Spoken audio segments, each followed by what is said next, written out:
ആട്ടും തുപ്പും കേട്ട് കാലപറക്കാൻ പോകുമ്പോൾ ബോവസിന്റെ ദാസന്മാർ ഒരുപക്ഷെ അവൾക്ക് വേണ്ടി വലിച്ചിടുമെങ്കിലും നിന്നയും പരിഹാസവും അവളുടെ മുഖത്തുണ്ട്, കുത്തുവാക്കുകളുണ്ട്, പരിഹാസമുണ്ട്.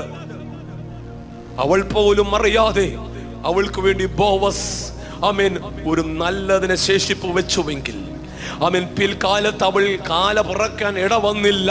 നിലത്തിന്റെ ഉടമയായി അവളെ മാറ്റുവാൻ സ്വർഗത്തിന് കഴിയുമെങ്കിൽ ഈ പകൽ തകർന്ന ഹൃദയത്തെ കണ്ണുനീരിന്റെ അനുഭവത്തെ ഹൃദയ ശൂന്യമായ അനുഭവത്തെ, നാളെയെ പറ്റി ഏത് നിലയിലെന്ന് ചിന്തിക്കുന്ന അനുഭവത്തെ മാറ്റി എഴുതുവാൻ